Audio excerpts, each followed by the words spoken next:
ಅಂತ ಗೊತ್ತಾಯ್ತಾ? ಇಲ್ಲತ್ತೆ.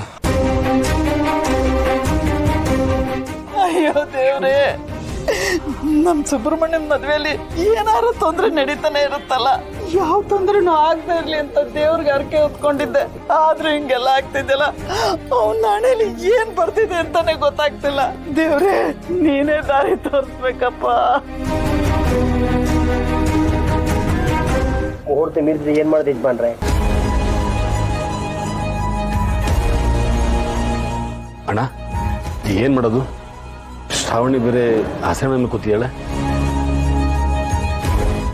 ಆಗ್ಲೇನೆ ನಮ್ ವಿಜಯ ಮೇಡಮ್ ಹೇಳಿದ್ರಲ್ಲ, ಒಂದ್ಸರಿ ಹುಡುಗಿ ಹಸೆ ಮಣೆ ಮೇಲೆ ಕುಂತ್ಲು ಅಂದ್ರೆ ತಾಳಿ ಕಟ್ಟಿಸ್ಕೊಳ್ದೆ ಎದ್ದಾಳಂಗೆ ಇಲ್ಲ.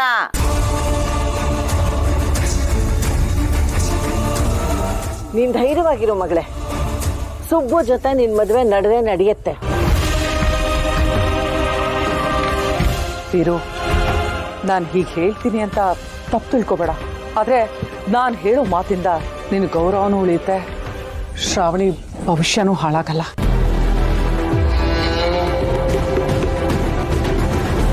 ಅದೇನು ಹೇಳಕ್ಕ? ನಿನ್ ಮಾತನ್ನ ಯಾವತ್ತು ತೆಗೆದಾಕಿದ್ದೀನಿ ನಾನು? ಅದು ವೀರು, ಇದಕ್ಕೂ ಮೊದಲು ಮ್ಯಾಡಿಗೂ ಶ್ರಾವಣಿಗೂ ಮದುವೆ ಫಿಕ್ಸ್ ಆಗಿತ್ತು. ಆದ್ರೆ ಆ ಮದುವೆ ಮಂಟಪದವರೆಗೂ ಬಂದು ಶ್ರಾವಣಿ ಏನೇನೋ ಮಾಡ್ಕೊಂಬಿಟ್ಲು. ಆಗಿದ್ದಾಗೋಯ್ತು. ಆದ್ರೆ ಅವತ್ತು ಜನ, ಮೀಡಿಯಾದವರೆಲ್ಲ ಹೇಗ್ ಮಾತಾಡಿದ್ರು ಅಂತ ನಿನಗೆ ಗೊತ್ತು ತಾನೆ? ನಿನ್ನ ಮಾನ ಮರ್ಯಾದೆ ಎಲ್ಲ ಹೊಟ್ಟೋಯ್ತು.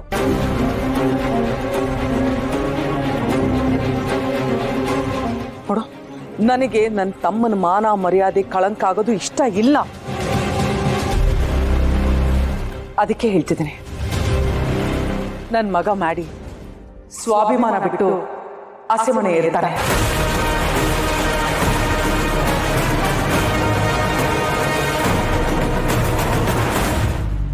ಶ್ರಾವಣಿ ಕುತ್ತಿಗೆಗೆ ತಾಳಿ ಕಟ್ತಾನೆ.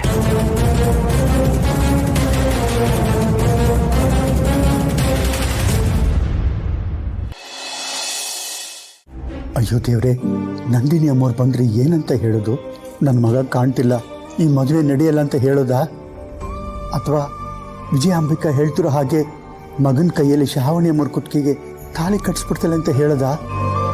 ಹಾಗೇನಾದರೂ ಆದರೆ ಅಷ್ಟು ಪ್ರೀತಿ ಮಾಡೋ ಶ್ರಾವಣಿ ಅಮ್ಮವ್ರಾಗಲಿ ನನ್ನ ಮಗ ಆಗಲಿ ಇಬ್ಬರು ಬದುಕಲ್ಲ.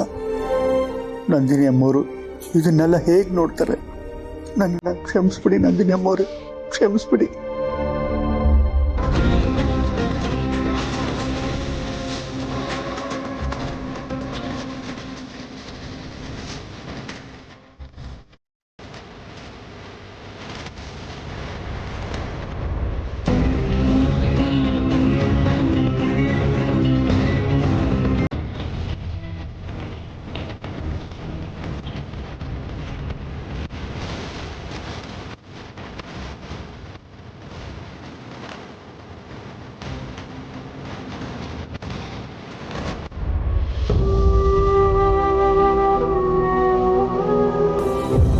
ಅಮ್ಮವ್ರೆ, ಯಜಮಾನ್ರು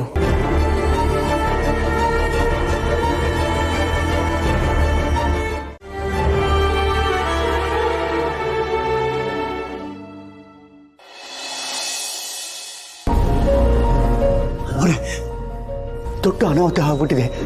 ಏನಾಯ್ತು ಪದ್ದು? ನಮ್ಮ ಸುಬ್ಬು ಬೆಳಗ್ಗೆಯಿಂದಲೂ ಕಾಣಿಸ್ತಾನೆ ಇಲ್ಲ. ಎಲ್ಲಿ ಹೋದಂತನೂ ಗೊತ್ತಾಗ್ತಾ ಇಲ್ಲ. ಮನೆಯವರೆಲ್ಲ ಹುಡುಕ್ತಾ ಇದೀವಿ, ಆದ್ರೂ ಪತ್ತೇನೇ ಇಲ್ಲ. ಏನ್ ನಡೀತಾ ಇದ್ದು ಒಂದು ಗೊತ್ತಾಗ್ತಿಲ್ಲ. ಅವನು ಈ ರೀತಿ ಎಲ್ಲೂ ಹೋದನೇ ಅಲ್ಲ. ನೀವು ಈ ಮದುವೆಗೆ ಬರಬೇಕು, ಶ್ರಾವಣಿ ಮರುಕುತ್ತಿಗೆ ತಾಲಿ ಬೀಳೋದು ನನಗೆ ಕಣ್ಣಾರೆ ನೋಡ್ಬೇಕು ಅಂತ ಎಷ್ಟು ಆಸೆ ಪಟ್ಟಿದ್ದೆ. ಆದ್ರೆ ಇಲ್ಲಿ ಏನಾಗುತ್ತೋ ಏನೋ ಒಂದು ಗೊತ್ತಾಗ್ತಿಲ್ಲ ಅಮ್ಮೋರೆ. ನೀನೇನು ಯೋಚನೆ ಮಾಡ್ಬೇಡ ಪದ್ದು, ನಿನ್ ಮಗ ಬಂದೇ ಬರ್ತಾನೆ. ಏನ್ ಹೇಳ್ತಾ ಇದ್ದೀರ ಅಮ್ಮೋರೆ? ಹೌದು ಪದ್ದು, ನಾನೇ ಹೇಳ್ತಾ ಇದ್ದೀನಿ.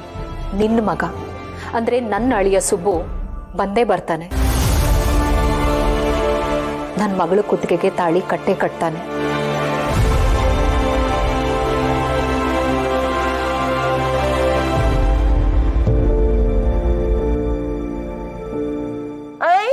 ಕಾರ್ತಿಕೇಯ ಬಂದ, ಕಾರ್ತಿಕೇಯ ಬಂದ.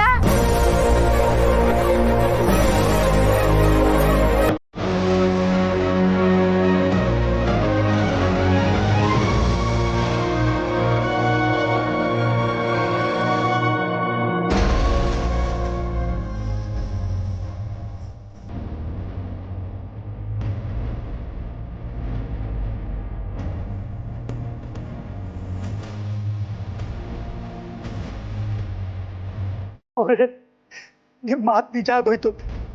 ನನ್ನ ಸುಬ್ಬು ಬಂದ್ಬಿಟ್ಟ. ಸರಿ ಪದ್ದು, ನೀನು ಹೊರಡು. ಮದುವೆ ಚೆನ್ನಾಗಿ ನಡೀಲಿ, ನಾನು ಇಲ್ಲೇ ಇರ್ತೀನಿ. ನಂದಿನಮ್ಮವ್ರೆ, ನೀವು ನೀನು ನನ್ನ ಬಗ್ಗೆ ಏನು ಯೋಚನೆ ಮಾಡಬೇಡ. ನಾನು ಯಾರ ಕಣ್ಗೂ ಕಾಣಿಸ್ಕೊಳ್ಳೋದಿಲ್ಲ. ಮೊದಲು ನೀನು ಹೊರಡು. ಏನಾಯ್ತು? ಎಲ್ಲಿ ಹೋಗಿದ್ಯೋ?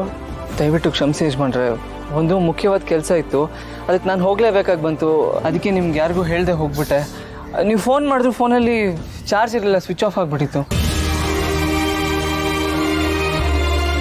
ಸುಬ್ಬು, ಎಷ್ಟು ಟೆನ್ಷನ್ ಆಗಿತ್ತು, ಎಲ್ಲರೂ ಉಸಿರು ನಿಂತೋಗಿತ್ತು. ಈಗ ಜೀವ ಬಂದಂಗೆ ಆಯ್ತಪ್ಪ. ಈಗ ಮಾತಾಡೋದಕ್ಕೆ ಸಮಯ ಇಲ್ಲ.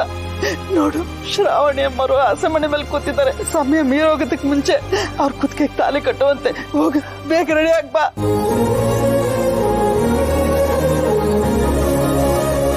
ವೀರು, ನಾ ಹೇಳಿರ್ಲಿಲ್ವಾ ಸುಬ್ಬು ಬಂದೇ ಬರ್ತಾನೆ ಅಂತ? ನನ್ನ ಮಾತು ನಿಜ ಆಯ್ತು ನೋಡು. ಯಜಮಾನ್ರೆ, ನನ್ನಿಂದ ನೀವೆಲ್ಲ ತುಂಬ ಟೆನ್ಷನ್ ಆಗಿದ್ರಿ. ಆದರೆ ಒಂದು ಮಾತಂತೂ ಸತ್ಯ,